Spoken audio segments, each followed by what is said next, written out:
Good evening बच्चों। आज तुम लोगों के इस पाठ अध्याय 2 का कुछ मिलान और कुछ गलत सही है, कुछ रिक्त स्थान है, उसके बारे में मैं बता रहा हूँ, ध्यान से सुनना।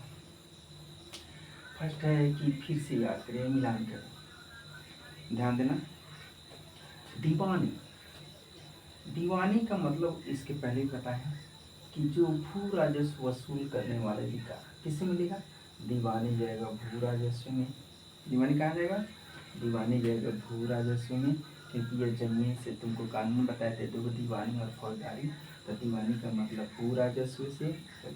शेर पंजाब तुम लोग को बताया था, खिलौने के जो एक बार में शेर को मार दिया था, तो किसको कहते हैं? टीपू सुल्तान को शेर मैसूर किसको कहते हैं?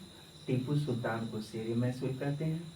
नेक्स्ट है रानी चिन्मय, इसके बारे में बताएं। ये कर्नाटक के कितूर में, कहाँ पे? ये कर्नाटक के कितूर में अंग्रेजों ने विरोधी आंदोलन नेतृत्व किया। ये कितूर का चिन्मय कर्नाटक से जाएगा। नेक्स्ट है सिपाही, तो इसके बारे में सिपाही, यह हिंदी शब्द भारतीय शब्द से ही अंग्रेजों अपने सिपाहियों को सिपाही कहता था। क्या कहता था? सिपाही।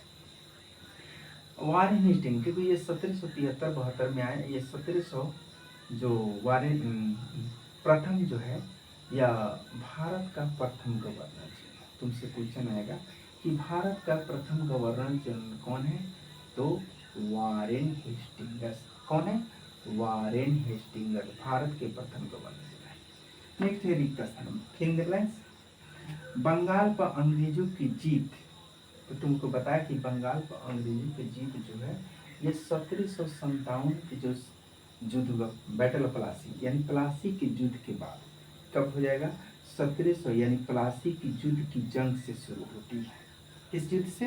प्लासी से। 1757 की प्लासी की युद्ध से जंग से शुरू होती है। तो प्लासी की युद्ध जंग लिख देंगे, चाहे 1757 की युद्ध लिख देंगे, समझ में? उसके बाद है हैदर अली और टीपू सुल्तान, खाली स्थान के पर हैदर अली और टीपू सुल्तान दोनों बाप और बेटे थे। तो यह हैदर अली पिता और पुत्र का नाम टीपू सुल्तान क्या था? टीपू, यानी पुत्र टीपू सुल्तान था। तो हैदर अली और टीपू मैसूर का, कहाँ का शासक था? मैसूर का शासक था। कहाँ का शासक था? मैसूर का शासक था। तीसरा है डलहौजी ने खाली स्थान का सिद्धांत। तुमको बताया कि डलहौजी ने 1848 ईस्वी में आया, 1856 में चला गया। और डलहौजी ने सबसे पहले यानी डॉक्ट्राइन ऑफ स्लेव्स, यानी विलय की नीति लागू किया। किसका नीति लागू किया? विलय की नीति, कि जिसके पास पुत्र नहीं है उसके दत्तक पुत्र गोद नहीं ले सकता है, और उस राज को अंग्रेजी राज में मिला लिया जाएगा। ये सबसे बड़ी डलहौजी यानी डॉक्ट्राइन, अंग्रेजी में डॉक्ट्राइन ऑफ स्लेव्स, यानी हड़प की नीति, यानी विलय की नीति। डलहौजी ने यानी विलय की नीति का सिद्धांत लागू किया। ठीक। नेक्स्ट है मराठा रियासतें मुख्य रूप से भारत के खाली स्थान पर है। तब मराठा जब भारत में आएगा तो भारत के दक्षिणी भाग के पश्चिम, यहाँ पर दक्षिण और पश्चिम भाग में स्थित है कर्नाटक। मराठा कर्नाटक के मुख्य रूप से महाराष्ट्र, मुख्य रूप से कहाँ? महाराष्ट्र में मराठा राज। तो यहाँ मराठा रियासतें मुख्य रूप से भारत के दक्षिण, नक्शा जब कभी बताएंगे तो बता देंगे, यानी कि भारत के दक्षिण और पूरब में, या दक्षिण और पश्चिम का, दक्षिण और पश्चिम भाग में स्थित है। कहाँ पे स्थित है?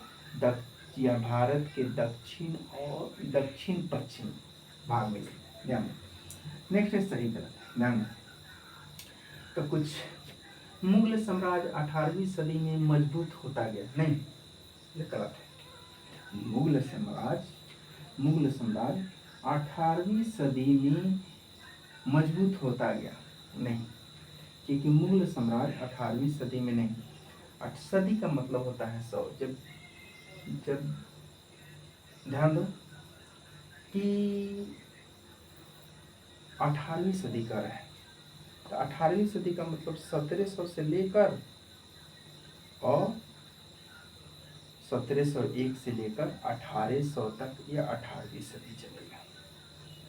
ठीक। तो यह लास्ट में अंतिम में यह युद्ध जब जीतने लगा तब जाकर यह कंपनी के मजबूत होता गया, फर्स्ट में नहीं था। ठीक है, यानी कि वह 1757, 1764 यह युद्ध जीता तब ना, तो प्रथम नहीं, क्योंकि 18वीं सदी का मतलब पूरा 100 साल, पूरा 100 साल, 1701 से लेके 1800 तक, एक सदी। नेक्स्ट है कि English English east India company Bharat के साथ व्यापार करने वाली एकमात्र यूरोपीय कंपनी थी। नहीं, भारत के सबसे पहले तुमको बताए हैं कि भारत के साथ पहले पुर्तगाल आए, डच आए, इंग्लैंड आए, यानी ब्रिटेन आए, फ्रांस आया। तो ये तरह तरह देश अलग अलग व्यापारी कंपनियां हैं। ये कैसे करेगा सिंगल था, एक सरासर गलत है। इस सरासर क्या है, गलत है। दूसरा ख वाला गलत है। तीसरा है महाराणा रंजीत सिंह पंजाब के राजा। हाँ, यह बात सही है, महाराणा रंजीत सिंह या पंजाब के शासक राजा थे। लास्ट है, अंग्रेजों ने अपने कब्जे वाले इलाके में कोई शासकीय बदलाव नहीं किए। एक सरासर गलत है, कोई शासकीय बदलाव नहीं किया। नहीं, जैसे जैसे वो जीता, जैसे जैसे किसी शासक के जीता, नए नए कानून, नए नए अपने नीति को बदलाने को बदलाव किया। अनेक व्यापार, जो व्यापार मान लीजिए कि भाप इंजन चलाना, तरह तरह के नए ढंग से परिवर्तित किया, ये सारे अपने इलाके में किया। यह पॉइंट एकदम गलत है, घ वाला गलत है, सिर्फ तुम्हारा ग वाला सही है। Thank you. इसके बाद तो प्रश्न उत्तर है, तो प्रश्न उत्तर लॉन्ग लॉन्ग है, तो कोशिश करेंगे अगर एक पार्ट में समाप्त होगा तो एक पार्ट में, नहीं तो दो पार्ट में तुम लोग को ये क्वेश्चन, और कल लगभग दोनों पार्ट को समाप्त कर देंगे। थैंक यू बच्चों, धन्यवाद।